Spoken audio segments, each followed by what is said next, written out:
these sessions are going to allow you to be more proactive and get the tools you need to be able to be an effective leader and also really manage your organization. So are we seeing a diverse amount of people in the C-suite jobs and the CEO? You have to be innovative. That's another thing that many companies are missing because we're stuck in the way we do things, the way that has worked for us. What's up? What's up? What's up, guys? Welcome to another Act and Lead leadership series. If you guys have been following us, this is episode 3. Today we are talking about Nick Cannon, and just to give you a little background of what these episodes or what these live sessions are about, we're talking about the rise of the fall. And these are companies and brands and individuals who have hit some bumps in the road, and now they're at a transition point. And what we do is we assess that company, that brand, to identify the gaps, to identify, okay, these are some remedies, and this is how they could potentially rise. But also, if they don't remedy these areas, they could potentially continue to fall. And that's what we want to prevent. We want to prevent companies from falling. We want you to rise, because businesses are going to hit bumps in the road. Companies are going to have those shaky moments, but you can pivot effectively if you utilize the right tools or hire Act and Lead Consulting, all right? Act and Lead Leadership and Management Consulting to support you, but we can support you on this journey of rising again. So I'm about to pitch it to my fellow executive coach, Tyra Shivers, to kind of talk a little bit more about why we're focusing on Nick Cannon and talking about what's going on, so we can really assess how that brand can pivot effectively. Absolutely. So we're talking about Nick Cannon, and for everybody who's not familiar, Nick Cannon has become a powerhouse in kind of that entertainment show hosting. Has his own show, Wild and Out. He's on The Masked Singer. He's done America's Got Talent. So we know that Nick Cannon, out of his movies and his music, he has quickly become a household name. And he has his own podcast and YouTube show. And what happened was on his Cannon's class, they were starting to talk about some theories surrounding the Jewish community. And so those comments kind of came out as anti Semitic. And he was removed. So he was removed from Wild and Out, that is owned by Viacom CBS. And now we just want to discuss the kind of fall that Nick Cannon, because he's risen. I mean, he is skyrocketed, but now he's on that downfall. And where does he go from here? So his comments were really just conspiracy theories. And what Viacom said was, we condemn bigotry of any kind, and we categorically denounce all forms of anti Semitism. So they wrote that statement.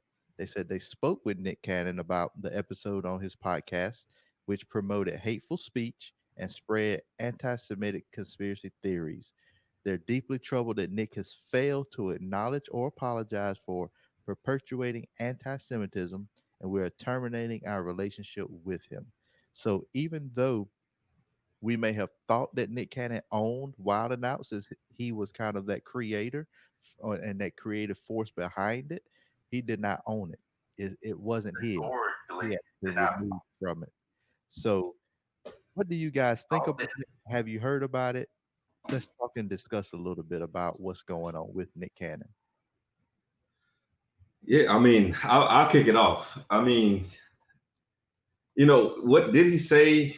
Did he say what was on his mind? Yeah.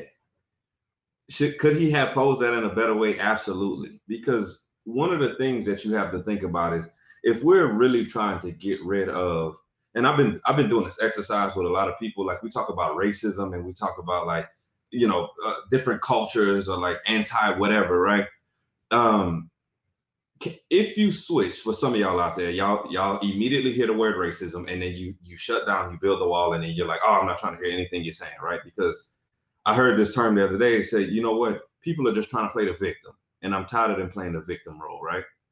But let's go ahead and replace racism with wrongdoing or like incorrect treatment or something term like that. Because like if the racism hits your heart too hard, then go ahead and use that term. So let's just talk about wrongdoing, right? If we're going to talk about, we talked about Black Lives Matter. We talked about Ellen, the things that she said with minorities, like being underrepresented. LGBTQ community, all this type of stuff, right? But for me, it's still not okay for, yes, we're bringing light to, like, let's say Black Lives Matter. Let's say we're bringing it for, the underrepresentation within corporate entities. It's still not okay for then you to go exude the same behavior. And so he should have, honestly, you got to have the right people around you. We talked about it before, like your team, right? You got to put your team around you. You had this conversation with somebody who also looks like you, right? What if the role was reversed? And what if, I don't know, Ed Milet? What if, I'm trying to think about other podcasts with, like, maybe like the white male producer or whatnot, right? What if we would have turned that into them having a conversation about what they thought about, Black people should have been done, what they should have talked to, what they thought about, Jews should have done, or the Jewish community should be doing, what they think about the Asian community should be doing. We would be absolutely outraged, and we would be sitting here saying, how dare they have that conversation, right? So you got to be mindful, like, when you have these conversations, should he have had, and I think he did it, one of y'all correct me, I think he did it already. He went back on the show or something, or he did like a release, and he actually had a rabbi on the show. That should have been done from the jump, right? So I'm gonna have this conversation with someone who can educate me. So if I speak out of line, hey, he's gonna put me back in line, right? But it's a little bit different dynamic when you're having a conversation with an individual who, I think the guy's name is Mr. Griff, if that was right. He got kicked out of what was the music group back in the day? He got kicked out the music group for doing the same thing. So it's just optically, it's not the right conversation to have when you're sitting down, you're having a conversation with somebody who got in trouble for doing the same thing, and you're having a conversation about something that, yes, you might internally be educated. And a lot of things that Nick Cannon talks about, he is educated on, and you can tell. But also when it comes to, like, the racial sensitivity, culture sensitivity, and all that stuff, have somebody on that show that can check you if you're saying the wrong thing. Because if that little tweak happened and he's saying all these things, and that rabbi's on the show and he says, you know what, I do agree with it, how much backlash could he have gotten because of that, right? You got somebody on the show from that community saying, nah, you're right. So I just think that they could have had some tweaks, done in it. But yeah, I'm gonna let y'all take it away, because I just think there's a couple different things that he could have done, and we're not even talking about this conversation. And I think what you brought up was a good point. We have to realize that, a lot of us talk about freedom of speech, and we all have that. But essentially, when we're working for an organization and we're not entrepreneurs or business owners, we're not the CEO. And even if we are, we have to recognize that, yes, we have the freedom of speech, but each company and all companies out there, CEOs, organizations that are listening, you definitely want to have your values. You want to have, especially during the season, there are now individuals, your clients, that are looking for you to stand for something. What are your views on this? What are your views on that? So essentially, you want to have that within your mission and your values of your company. But if you do work for an organization, speak however you want. It is freedom of speech. But essentially, if that does not align with your company, the company you work for, you could potentially lose your job. That is the reality. I serve in the United States Air Force. I love it. I'm proud of it. But I have to recognize that if I go on a tirade online to spew all my views about certain things, I even have certain feelings and views about a lot of things that are happening within the African American community, but I have to voice it strategically, because essentially I have to realize that I still serve in the United States Air Force. I am someone that is proud to serve America. The whole thing about the flag, like the flag to me means something different. To me, I'm not bothered if somebody kneels, but I can understand why someone else is. Like, it's just different views that I'm very kind of like sensitive to from both sides, and I understand both sides, but I'm not one of those people that are going to go out there and just start spewing a bunch of things and sharing a bunch of things, because essentially I know that my body, I belong to the U.S. Air Force, and I have to be mindful because they have certain values. They have certain things that they say, listen, you are an airman 24/7. So because you're an airman 24/7, I think we lost Corey. Because you're an airman 24/7, you have to be mindful of what you do. You have to be mindful about what you say. You have to be mindful about how you conduct yourself. So we have to always have that when we're thinking about how we conduct ourselves if we're an employee. And again, if you're a CEO, the same thing for you. Yes, it could be your company. You can go out and say whatever you say, but that might have an effect on your employees. And now your team members don't want to work for you. It might have an effect on your clientele. Now, your clientele does not want to buy from you, really connect with you in regards to your services because of the things you say, what you stand for. So we have to really make sure that on both sides, we have to really consider, hey, education, whatever we're putting information out there, there is such thing as fake news. That's the reality. I know that's like a buzzword, but there are certain information out there that isn't legit. We want to make sure we're educated when we speak on things, but also recognize that before I post this, before I spew this information, and we say this to our kids, don't we? Hey, baby, before you post that on there, just know when you apply for this college, they might look at the historical information and say, we don't want you to go here or apply for this job. We need to do the same thing as adults and recognize how this could affect your job, your well-being, your company, because again, freedom of speech, it's out there, but essentially, what could it affect? So I think that that's one aspect of it. We have to make sure that our company values are solid. We have an accountability process in case that someone does spew something negative out there. Of course, we heard about the lady, I know her name, Amy Cooper, who did what she did in New York, and she called the police on that gentleman who was just bird watching. We heard about execs that have been fired. So unfortunately, yes, I could understand that this platform is Nick Cannon's in a way, and what he says is what he says. But essentially, if we're going to keep the same energy, if this was someone else that was white, that was speaking on Black issues, somebody that was Asian, that was speaking on issues in regards to people from India or from the Indian background, or people talking about Africa, if we're going to be at an uproar, if they say something, let's fire them, let's get rid of them, we need to keep that same energy with Nick Cannon. Again, I love Nick Cannon. I love what he's doing. But essentially, we have to, if we're going to hold one person accountable, we have to be able to hold everybody accountable. So back to you, Tyrus, on that one. But again, really make sure that you are thinking about your company values, your accountability process. And again, if you're an employee or a CEO, realize that what you say could potentially affect who wants to work for you, who wants to buy from you, and it could shut down your entire business. And that's good. That's a lot of information that you unpack. And what I take from that is one, strategic communication, knowing what you're going to say and who it's going to affect. Now, if you have ownership and it's yours, you can make those decisions.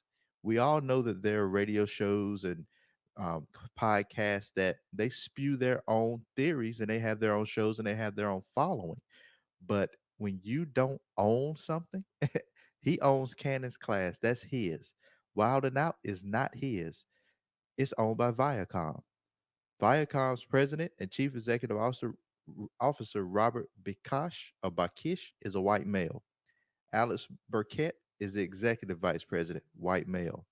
George Cheeks, he is the president and chief executive officer of CBS Entertainment Group, white male. So when you're looking at the ownership of Viacom CBS, I believe it's because the two corporations or two organizations joined. The only There are two black females on that entire management list, and it's probably 20 people on it.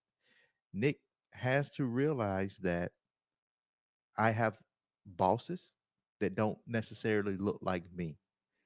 How are they going to either r- interact, or what will they think? What will they say? What will they do if I have an opinion that's not necessarily shared by them? And last week we talked a lot about bias. Even when we're not aware of our biases, we tend to agree with those who look like us.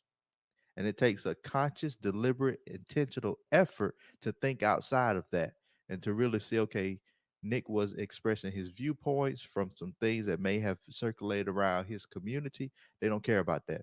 They care about, okay, we're serving a wide variety of people, and maybe some of them have Jewish family members, friends, counterparts, investors. These companies have boards and investors.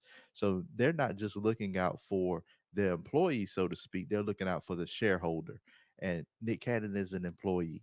Your opinion really doesn't count.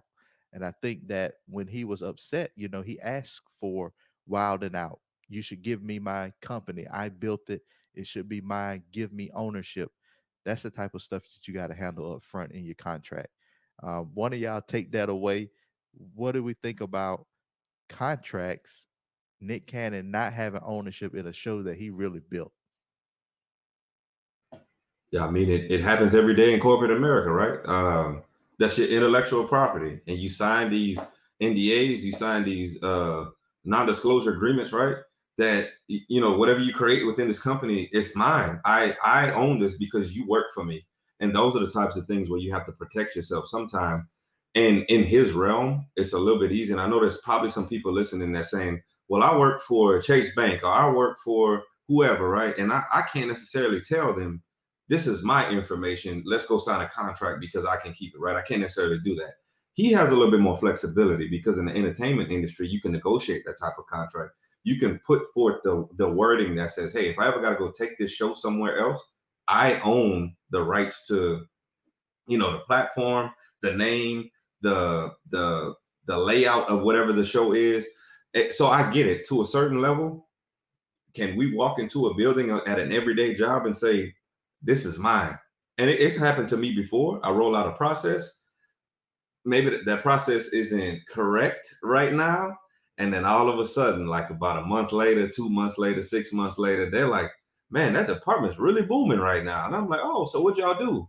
Oh, yeah, we started doing X, we started doing Y, we started doing Z. And it's like, oh, sounds real familiar, right? But you can't say anything because you created that under the scope of that company.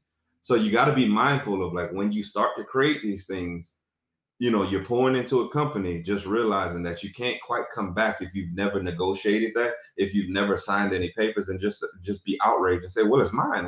Why can't I have it, right? So it would be up to Nick Cannon, I mean, honestly, at this point, to say yes, although, like Tyra said, although you built it, you're an employee. And, whether you work, to be honest with you, whether you work at a gas station, you came up with a new process, you work for Exxon Mobil and you came up with this new groundbreaking thing as an engineer, I mean, it's theirs. So you got to be mindful of, like, how you position yourself. You're in a position like that where, yes, you've grown this show, but also, like you said, Tyrus, you got to understand you're still an employee. Joe Budden talked about it himself too. He said, because he was responding to Charlamagne the God, who's on the Breakfast Club. It's a New York radio station, right? He responded to him and he said, so I guess they were having a back and forth about his show. And he said, I own this. So whatever I say, this is mine. Whatever I do, this is mine. He said, you work for iHeartRadio. Your show is through iHeartRadio. So you can't take iHeartRadio out of the equation and then just be like, I'm going to go do my own thing. Something that even came up too was, now I think it's through iHeartRadio, Charlamagne now has his own podcast, I think talking about racial inequality and all that stuff, right? But at the end of the day, realize who owns that, right? iHeartRadio. Joe Budden says, this is mine. I can stop it. I can start it. I can monetize it however I want to. That is my platform, right? And so that's when you start to get into that realm of, do you want to take the time to build it yourself? And it's going to take some time because it's different than entering a structure who has all of the resources already, or do I want to join the structure who has the resources and build something really good? You can't be mad when something goes wrong and the people who pay you are like, yeah, that's not gonna fly here. So yeah, I just think you're right, Tyrus. You got to understand you're still an employee at the end of the day. Yeah, and I think that we also have to talk about expectations.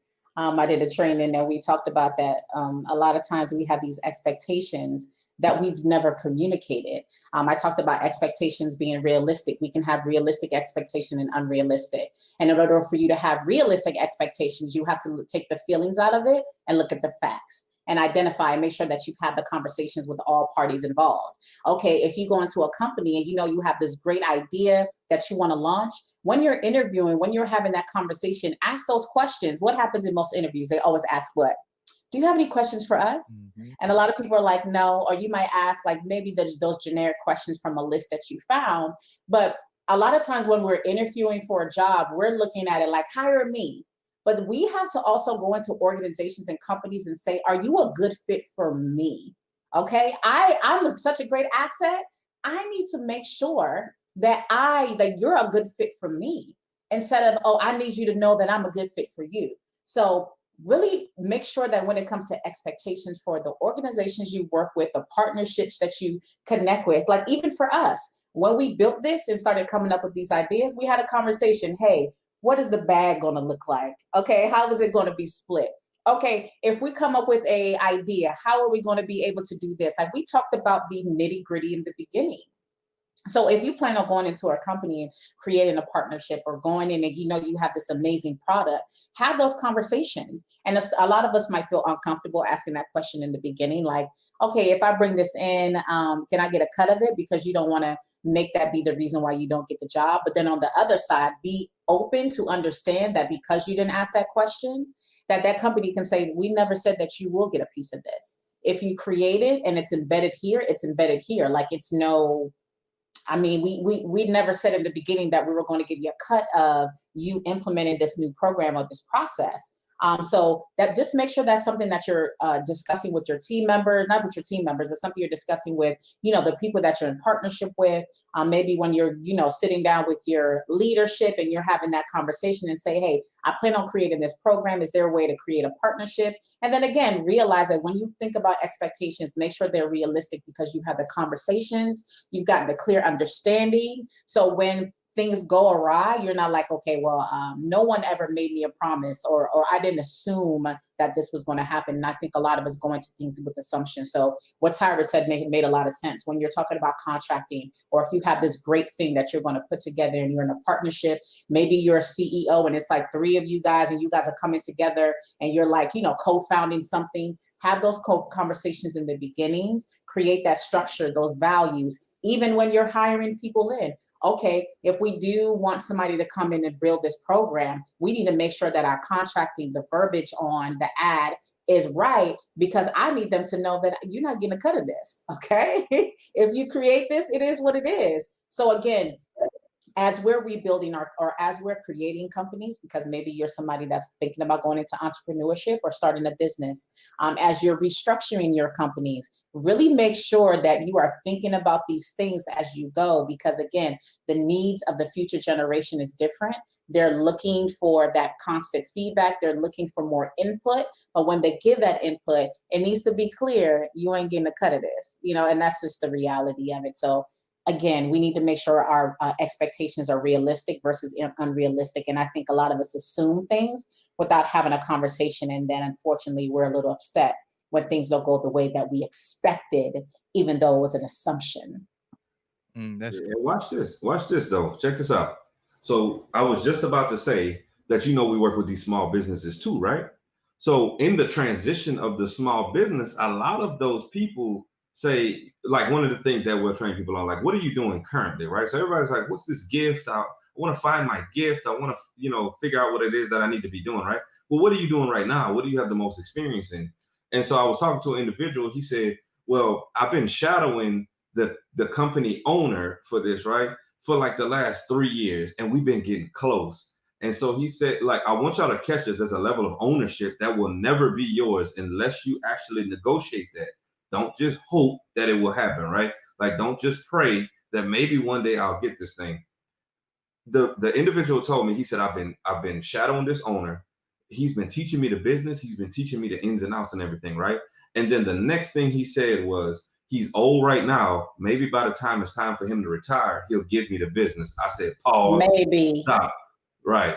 But listen, who's going to give their business up, right? Who is going to give the baby that they built into this thing, right? So you said maybe, Aisha, it's not at all, right? Why? Because they have kids, they have grandkids, they got family members, they have closer friends than you, my friend. Like, there are things that is just not going to happen unless you actually build it. And so with that particular individual, we had to think about it. And I thought about it as we were talking through Nick Cannon, right? Like, you don't really own it. You come here thinking that you're kind of owed something, right? I helped build it, right? Yeah, you might have helped, this man build his business or whatever, right? but there's a level of work that he put into this, or there's a level of back end stuff that they put into it. You're never going to get the level of ownership, right? Because these things are built to whoever Viacom's owner is, whoever who owned the Wild 'N Out? I think it was Viacom. Who owned the podcast? He owns the podcast. Yeah. Oh, okay. Yeah, So, that's but he was his. going through somebody, right? No, it's his. Yes, he is. Oh, okay. So, well, let's just talk Viacom then, right? Viacom, whoever's at the top, the person way at the top of that, they have kids, they got friends, they got cousins, sisters, they got whoever, right? That they're going, I'm not giving this to you. I'm going to give, you know what? If somebody wants to take over Wild 'N Out, I got a son, I got a daughter over here that would love to say that they would own Wild 'N Out right now. So they're not just going to give that stuff up. And you got to realize, especially for our small business owners, like I'm saying, this is something that we would charge you for right now, but I'm giving you the game. You lost sound, Corey. Can you hear him? No, I can't. You lost sound. No. Oh, see, you know what? It wasn't meant for him to share that, right? You know, he said he's gonna give y'all free game. It wasn't meant for him to share that. But no, what he's saying is really good. Go ahead, Tyrus. So while Corey is coming back, we thinking about the Nick Cannon thing, and I want to unpack, Aisha, what you were talking about. That expectation, that proper expectation, that setup. It's a step and it's a phase process. I think what happens is most of the time when we join companies and as company owners, when you hire people, you're not really setting those proper expectations. You have your core values, your mission statement, your purpose, but it's in a binder. And is it really real? Is it really being read? And I can say from personal experience, I remember getting thick employee handbook packets and not flipping through the thing at all. So I'm not even aligning myself truly with the organization because I'm there to get a check. And I think a lot of people, especially higher ups, are there to get a check. Even if you, okay, I got paid for creating this intellectual property, I'm not really dived or deep with the organization. So I don't have the same or share the same values. And I would like for people, for employees, for companies, for CEOs to start to actually get with the people, the right people in your organizations that share the right values. Then I feel like these issues won't happen as often as they are. How do you figure that out? We offer a great organizational health check where people can go through in your organization and give a checklist of how do they feel? How is leadership? Is there diversity? Is there inclusion? How are all these things lined up? And then you can begin to use assessments like the DISC assessment or values or attributes to figure out, do these people share the same values I do for my company? You're not just hiring people to come make you money. You're hiring people that share in the same mission and the purpose. And if they do that, then all of these differences and opinions won't be so great. And it won't be a, well, Nick said this on his show, but he must forgot that he represents Viacom CBS. Well, no, he didn't really think about it. He was representing his own interest, and it just happens to conflict with yours. Corey, you back? Uh, Nope. Still can't hear Corey. When he tried to get a game, it won't let him. He won't let them listen. You got to bring us on. But no, I mean, I think you have a very great point. I think we talked about it last time. You have these major companies who start to branch off and start to have like little, bits and pieces here. So for instance, like you talked about Charlemagne, he's created this, this podcast like team. He's in partnership because he said, I'm in partnership with iHeart. And he has this group of, podcasters that's going to be under this. It's really, focused on the African American community, right? So a lot of the hosts are from the African American community. Well, essentially, the conversations that were occurring between iHeart and Charlemagne in the negotiations, okay, essentially just know that yes, we have freedom of speech. We want you guys to talk about whatever, but essentially know that this, right? And I think a lot of times when these subsets are happening, that's a perfect time for you to have diversity inclusion training. That's a perfect time to have those conversations about company values. Let's talk again about the company values. Let's make sure that it's all in line, right? Because we don't want to run into a situation where we had a conversation and unfortunately in the conversation, it wasn't necessarily clear, or there was a missing piece that we were missing, where we did not talk specifically about the values of the company and making sure everything is aligned. So I think that when you see those, when you're creating subsets, that's a perfect time to go over the value. Yes, you pass over that employee handbook, but don't be reactive. Okay, let's turn to page 23 because something happened. What can you create in your, maybe your monthly check-ins, your weekly check-ins, maybe during the employee review time, your coaching that you're doing with your team members? What can you embed when you are reminding individuals, hey, be mindful about what you post on social media. Remember that the values stand for this, okay? Service before self, excellence in all you do, like all that great stuff that the Air Force tells you.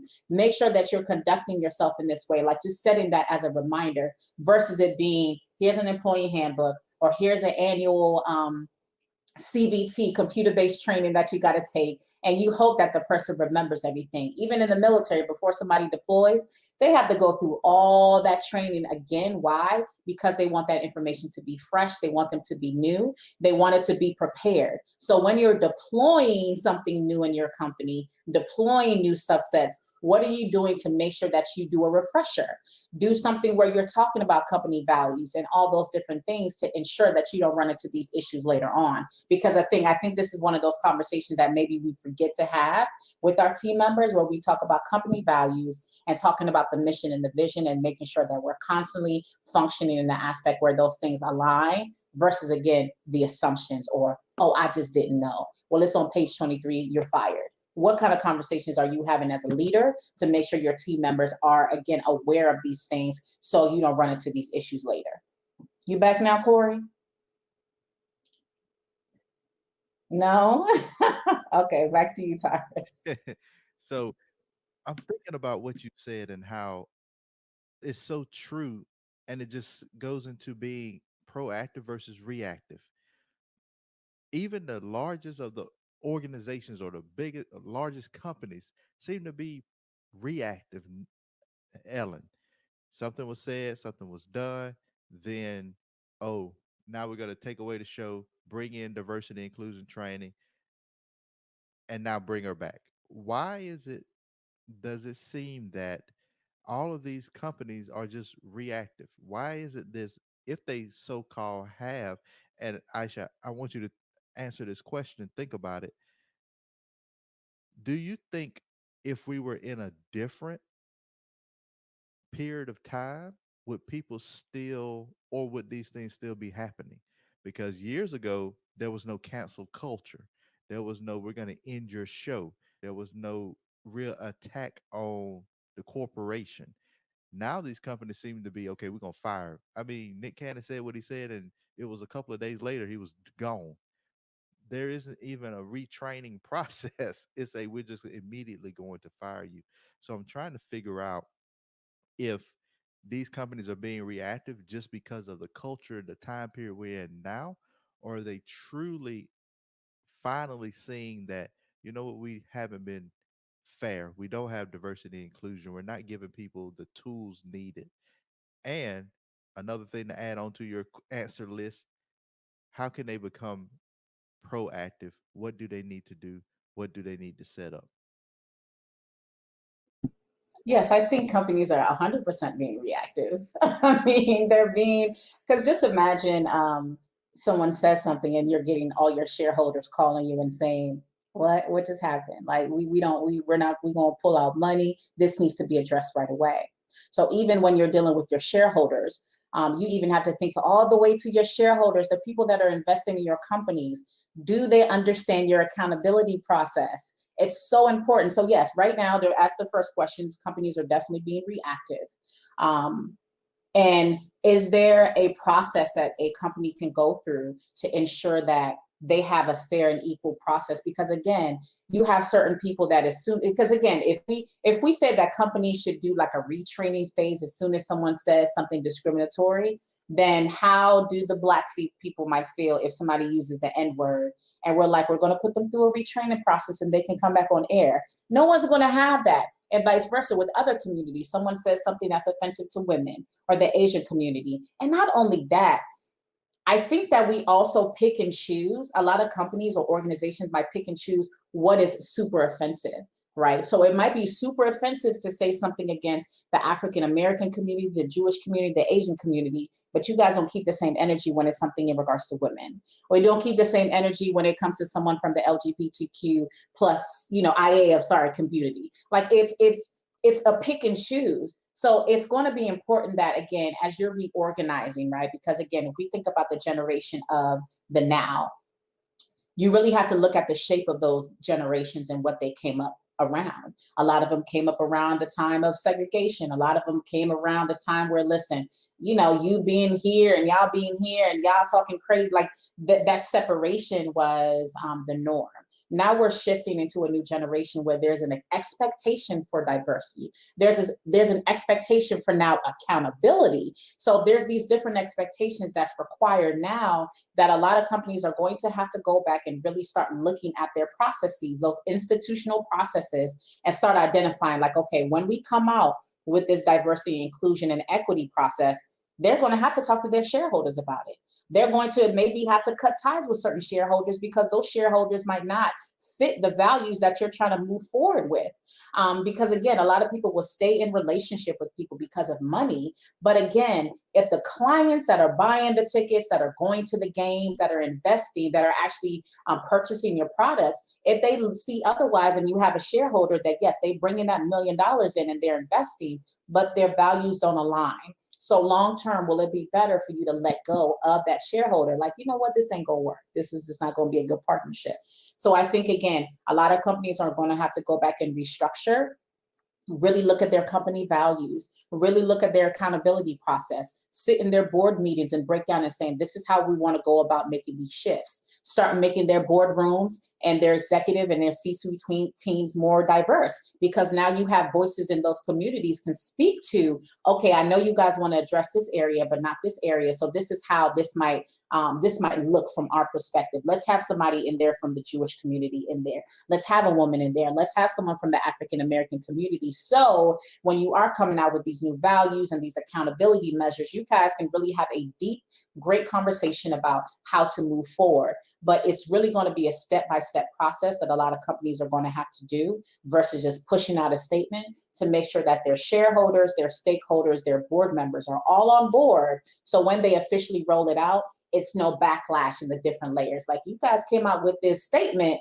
but you never talked to the shareholders, or you talked to the shareholders, but you never told your team members or your leadership team. So it is going to have to be a process of going through and really look at the institutional practices, making changes so now you can be more proactive than reactive.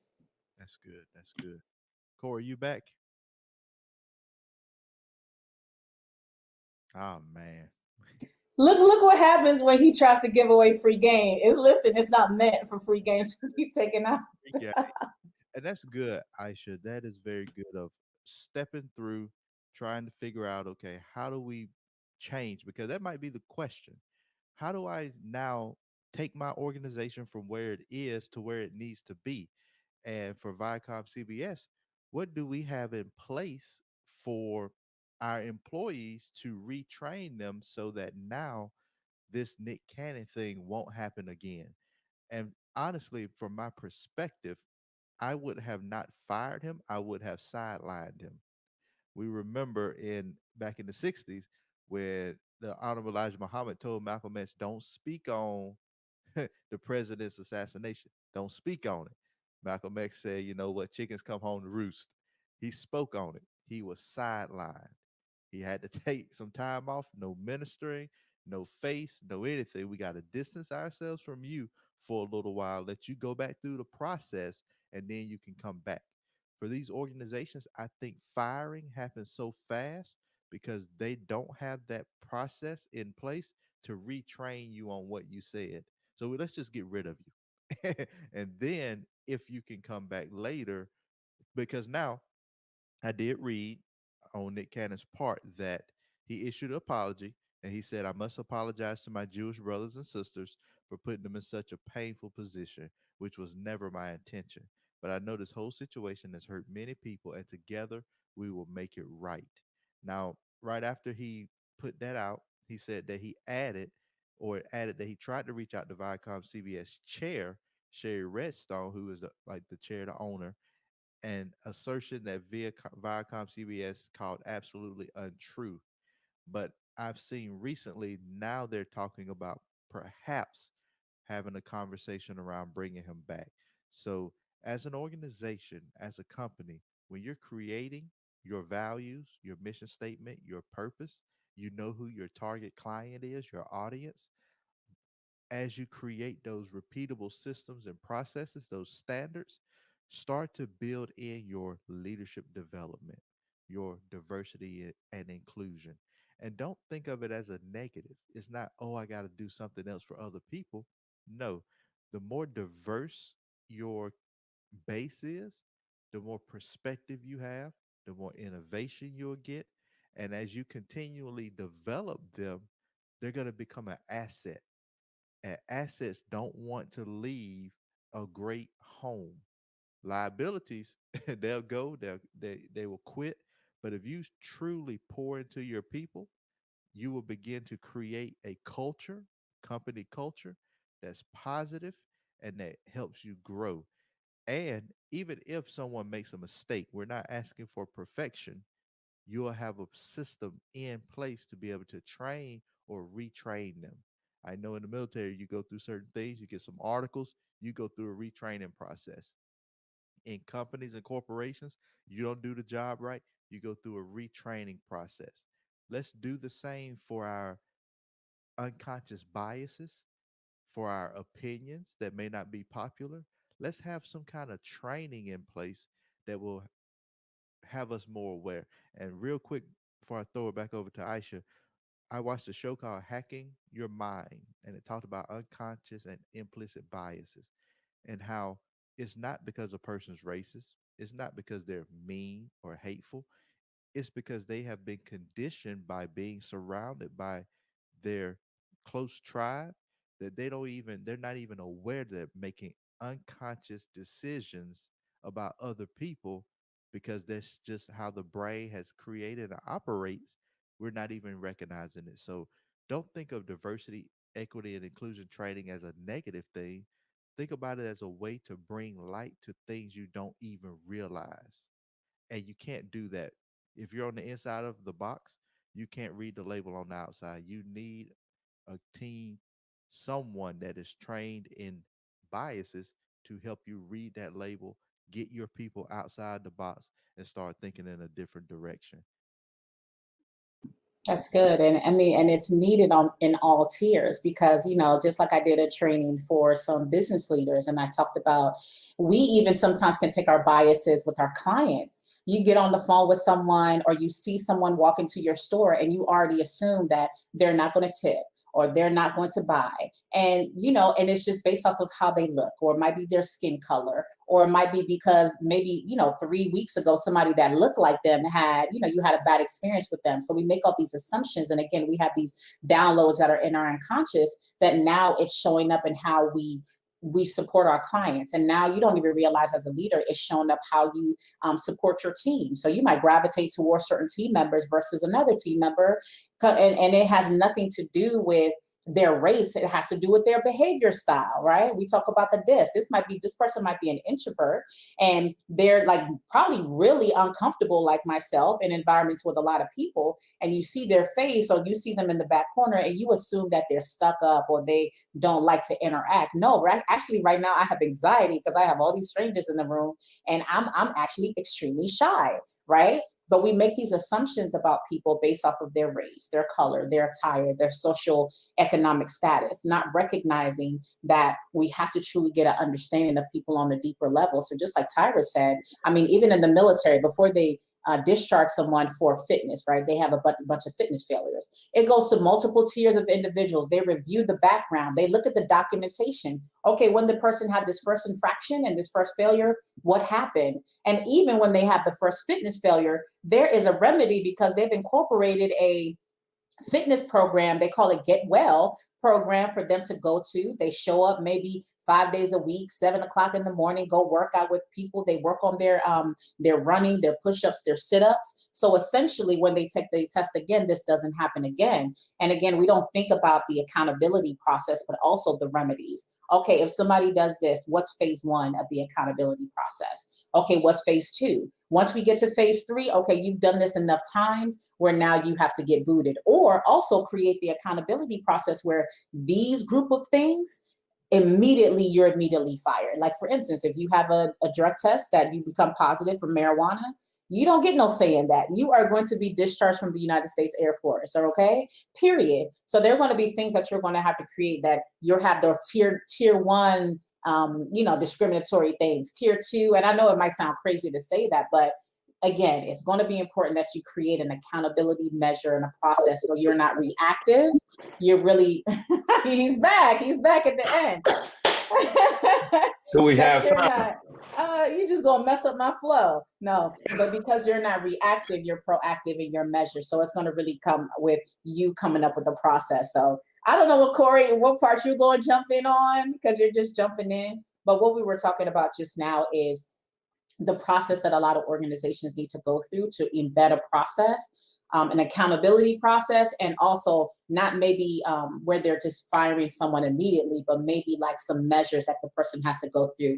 Tyrus used the example of what happened with Malcolm X when he spoke on the assassination, right? He said something, they were like, all right, you need to no more FaceTime, you need to take a break, you need to sit back, because this was the company process, right? We said this shouldn't happen, you said something, so now we're gonna kind of sideline you. So identifying when is it time to sideline someone, have them go through a process of remedy, so they can go back on camera, so they can go back to the role and responsibility they have. And then what happens, or what kind of process should be in place where, hey, I'm sorry, what you did is just at a point where we just have to let you go altogether. So why those accountability measures are important.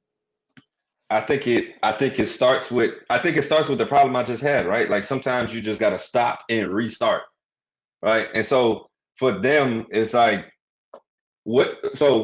and I know y'all probably gave some heat while I couldn't hear, but having place to understand, like, look, even though he might have said something wrong, even though, this might be a bad PR move, optically, this is not what we're talking about. Like, what's the thing, or what's the lesson that we can learn from this, right? So we talked about it last week. There are certain things that we think that Ellen is just gonna turn it into a good light, right? So that process in place for them is, how do we then take this mishap, right? Nick Cannon saying something that we didn't necessarily agree with, we had to go ahead and get rid of him.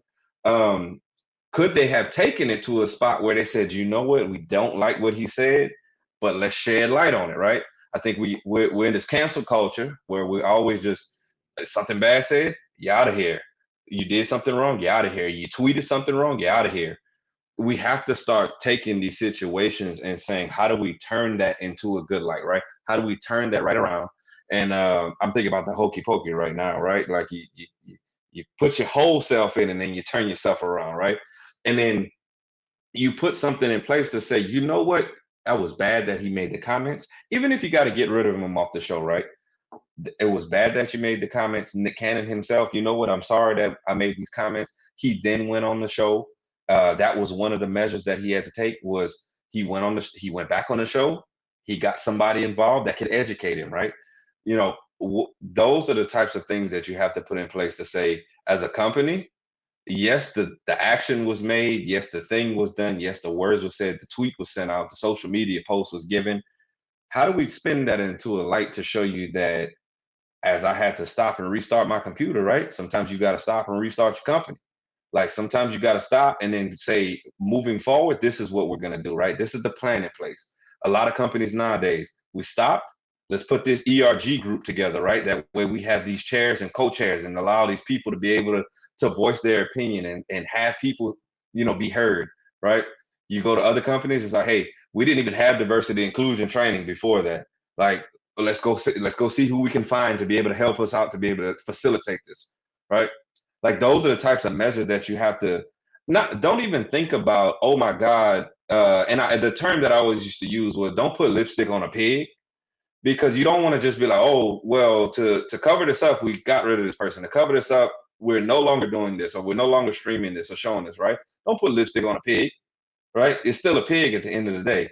What you want to do is then say, you know what? I took this situation and look how we let it blossom, right? We turned the pig into a rose. Like now it's growing. Now it has, beautiful flowers. Now it has, you know what I mean? Whatever that thing is for you, you've taken that situation and then you've turned it into how do I create awareness, right? If you want to talk about your bottom line, if Viacom, for example, says, you know what? That comment was made. I didn't agree with it. We had to get rid of him, But in the midst of that, how do we then shed light on and educate more people on yes, we didn't agree with the comments that he made, but let's go ahead and educate people. Who can we put in place, right?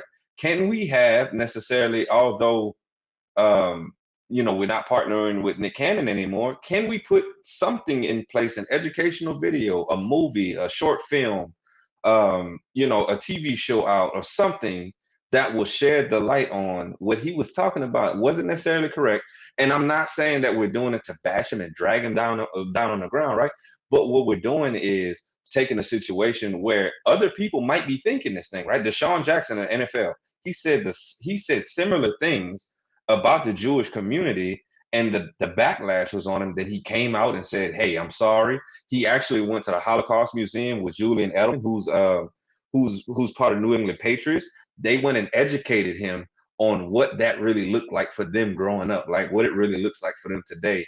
But then he spun it into a light, and then he started tweeting, "Man, I didn't know about this. I didn't know that the Holocaust really got that deep, right? I didn't know that back in Germany it really was like this, right? I didn't know that these things went on in the Jewish community, right? I've had friends where I have Jewish friends myself, and I'm like, we kind of sound like we had the same life for some reason. Like it's crazy because they have similarities to other people, right? Like we single out these cultures and races and stuff like that and act like that we don't have the same experiences in life. We just might have had it in a different environment. Like we were just 7,000 miles across the ocean and had the same experience.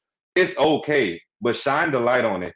Do something positive behind it. And don't just say, hey, we cut ties with them. Ellen, we cut ties with those three people. What are you going to do? And what process and measure in place do you have to be able to uplift and to be able to show the people what exactly it is that you can learn and shine light on from it? Yeah, that's really good. And what happens is when they cut people so quickly, it always lends the question in the back of your mind. It's like, are you covering up, like you said? Are you really hiding something? Do you really want to usher in change? Do you really want to do something different? Or do you just want to put the fire out and continue status quo? Because when we look at these organizations, and we talked about this last week with the equity part, okay, we're going to cut out this person where we might add another position, but then does that position still have power?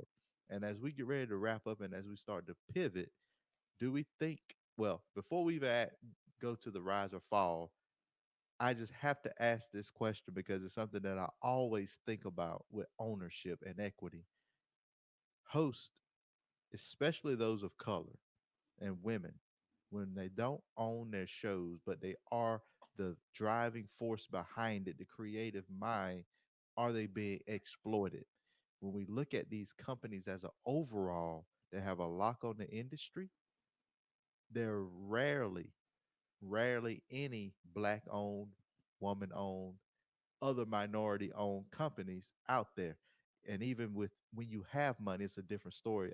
Master P said, I wanted to get my film, my movie out there, and I made all these calls in Hollywood and nobody wouldn't return my call.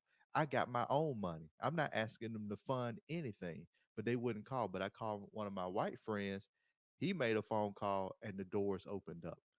So when we talk about ownership and equity, do we feel like sometimes, and it's true or false, are hosts of color being exploited, or we just may not know the right things to do in order to get that ownership like we should have. What do you guys think? I think it's a combination of both. I mean, I think that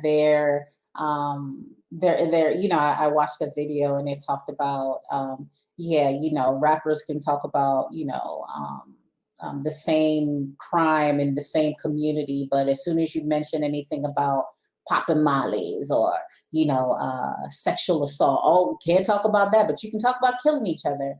So I think that there are some companies and organizations that know what sells. Essentially, and let me even go back because it's about what sells as well. So we can talk about exploitation, but if people are purchasing it, they're buying it, they're still following Takashi 69. Okay, they're still, you know, about, you know, listening to the same type of songs that talks about this and exploiting women or whatever they're talking about, right? Because it all ranges. Then if the consumer is buying it, that CEO or that person is like, well, this is what the people are purchasing. I need to make money. So of course I'm going to continue to usher in those rappers or usher in those voices that are going to keep on talking about this because this is what the consumer wants to buy.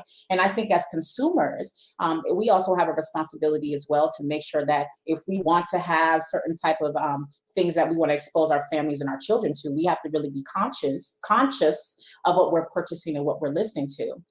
Now, on the other side, yes, I think the education for a lot of these minority companies or people that want to enter in these spaces, there is more education that's needed. And thank God for platforms. I know Diddy had an event. There's a lot of companies out there. I mean, we're all connected because of Eric Thomas. They're opening and they're ushering in information towards those communities because that's, you know, that's the audience that kind of gravitates towards them to educate them about ownership.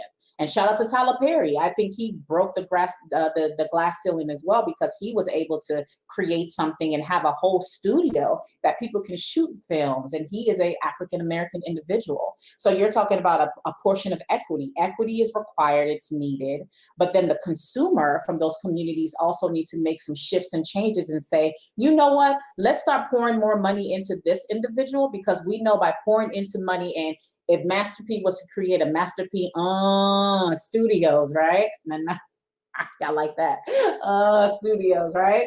We're going to invest our dollars, right? So if you're someone that can sit on the board and you're a Diddy, you're someone that has all this money and you're in the African American community, okay, let's pour money, let's invest in this studio. And now that we invest in the studios, come out with initiative so we can have Black voices come in and create programs. So I think it's a consumer.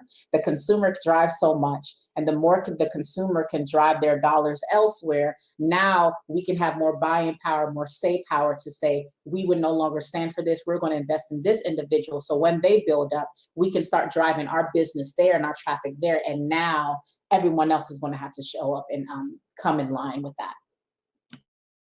That's good. That's Yeah, good. and so for me, one of the things I want to think about, like when we make these statements of, like Nick Cannon talked about how like the Jewish community, you know, they own X amount of banks and they control all this money and all this stuff, right? Like we always have these conversations, but we never talk about solutions, right? And so Nick Cannon is someone who is a creator. He's a businessman. Like he has these shows. He's written music. He's produced music. A lot of people, I think about the old Dave Chappelle skit where it's like you're like Nick Cannon was lame or whatever they said with it, right? Whatever they said about him. But it's like at the end of the day, Nick Cannon generates money, right? Wild 'N Out probably has done how much money over the years? Like that thing was, and I might be telling my age, how young I am, but that, I mean, I remember when Wild 'N Out first started, and I wasn't that old, and now it's like it's still running, and I just hit 30 years old, right? Like a lot of companies, a lot of shows don't last that long. And if you think about it, he just has different people on the show. They joke, they make, take shots at each other. They do these random things to make people laugh. And it's like it still worked time and time again, right? He's written music. He was just talking with Kanye West about something on another, and he said there was one line in his music that he made, and he was like, matter of fact, I got that from you. And I was like, oh, that was one of the big lines. I can't remember the song, but I was like, that's one of the big lines in his songs, with like a punchline in there. And I was like, so he got it from Nick Cannon. And it's crazy. But the thing is, we have to start talking about solutions, right? Something that I was just looking up. Nick Cannon, his net worth is $30 million, right? So if you're gonna complain about how the banks And this is going back to ownership, right? Tyler's like, if you're gonna complain about the banks, you have $30 million in your net worth, right? First Choice Bank in Georgia has $25.19 million in assets. You got more money than the bank, right? So what solutions can we get? And you don't have to do it yourself. Back in the day, I think it was I don't know if it was Thurgood Marshall, somebody like that. They put 10,000 of their own dollars into this bank to try to save it, right? And now the bank still stands today. So what? Yes, we can talk about, man, they own the money, they own the this, yada yada. I think about Patrick Mahomes for the NFL, right? How there's not a lot of minority ownership within sports teams. He got 100 and I think it was $50 million or something, $200 million contract. And guess what he did? He bought a part of the Kansas City Royals. If that's not money moves, I don't know what is, right? So we have to stop thinking about what these are all the issues. This is everything that's the problem. These people own these things. These people, this particular culture, runs the music industry. This particular thing. Well, you want to talk about Master P?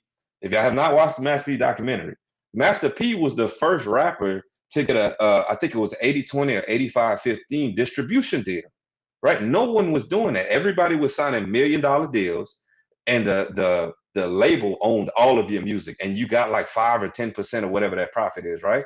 He flip flopped that, and so his deal was everything that he sold, he got like 85% of the profits. And then he took it from there and said, you know what? I'm just gonna put out album after album after album, right? Mia X, he had Silk the Shocker, he had. And look, if y'all don't pay attention to rap, just catch that as an artist, he flipped the game and said, I'm making a profit. So yeah, you gave me that $1 million, but how much money are you making from me, right? And so that's the point where we have to say, what is the solution to what we're trying to do? What's the solution? How do we fix it? Right? If we're not in banks that much, how do we uplift the bank, right? It only takes one. Go put your money in one of those banks, right? Where's that $30 million or that? I mean, yeah, that $30 million that'll be a net worth. Where is that at, right? Is it in a black-owned bank? And I'm saying black-owned bank because his comment was, they own the banks, they own the money or they control the money or whatnot. Cool. So if you want to see things uplift, put your money where your mouth is, right? Like mix the action with the leadership. Like that's the part where you have to put yourself in a situation to say, I am in a position to be able to change this thing. How do we facilitate the change, right? And so if he's watching this right now, look, shout out to Nick Cannon. Go put your money in the bank, right? Like just don't let's stop talking about what we don't have and figure out what resources we do have and then go fix that. So that's one of the things, like when it comes to ownership, we have to understand, and I wholeheartedly agree with Aisha said. We got to understand you got to own stuff, right? If you own it, no one can take it from you. But if you are in a position to be able to uplift, you can't just continuously, well, we don't own this, we don't own that, there's none of this available to us, that we can't do this. Go open it. Like, and there's a lot of the small businesses that we work with. There's a lot of people out there that we talk to. There's a lot of people that join each and every one of our lives and our coaching programs, right? That they say, well, what can I do? Well, you keep telling me that there's a lack of X. Why don't you go fill it? It's as simple as that. But yeah, just ownership is big. Ownership is real big. Yeah, and taking that to organizations, that just shows that you have to be proactive. You have to set and establish up your systems, your leadership development programs, your diversity, equity, inclusion programs, starting from the top, setting it in, building a corporate culture. See, Master P, man, I'm talking about when Master P came out in the 90s, I was on him. All the albums, what he did was he saw, man, my community is being taken advantage of. I want more. How do I get more? He was proactive. He went and said, well, let me talk to Michael Jackson lawyer. Well, Michael Jackson lawyer said to sit down with me, just to sit down is 25 G's. And so he made a sacrifice. He didn't have that money for real. He it's all he had. He made a sacrifice to say, you know what? Michael Jackson's doing it. I want to do it. And then when he did it, he went and got his people, his brothers, his family, people from his city, and he built it up to what No Limit has become today.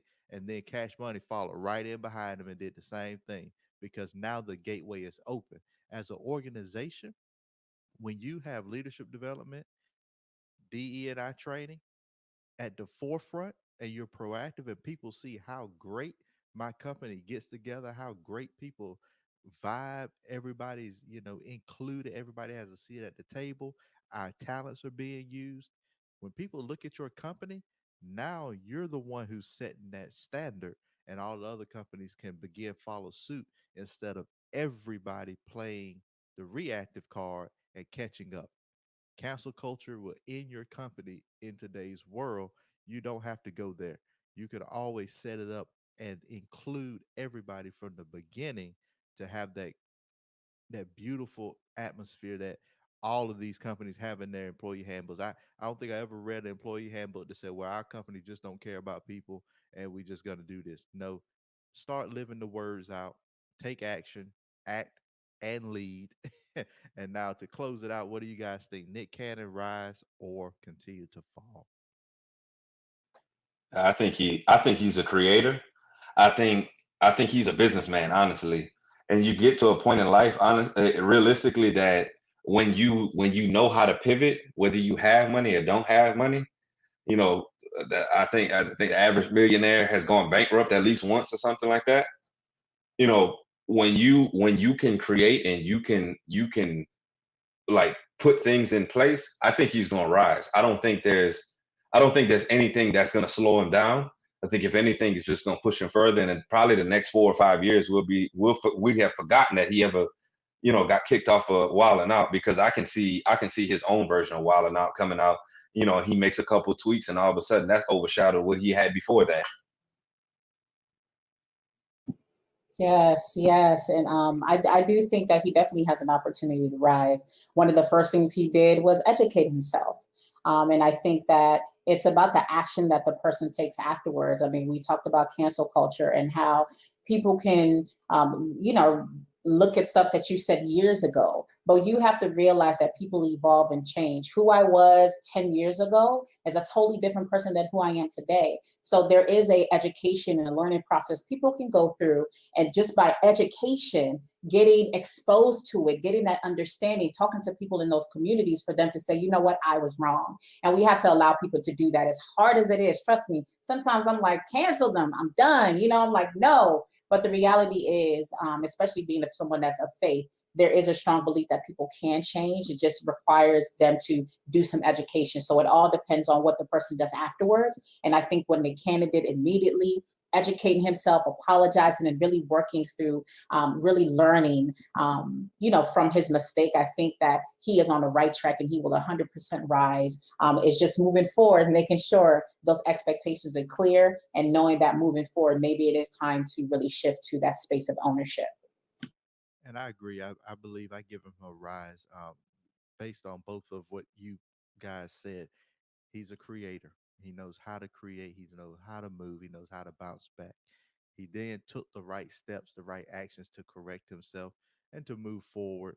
And then he didn't lose everything. He's still on the Mass Singer, so he's still the host there. He didn't take that all the way to the just nowhere you can no way you can come back. He's still doing his thing. He's still out there. He'll continue to rise. He will create new shows.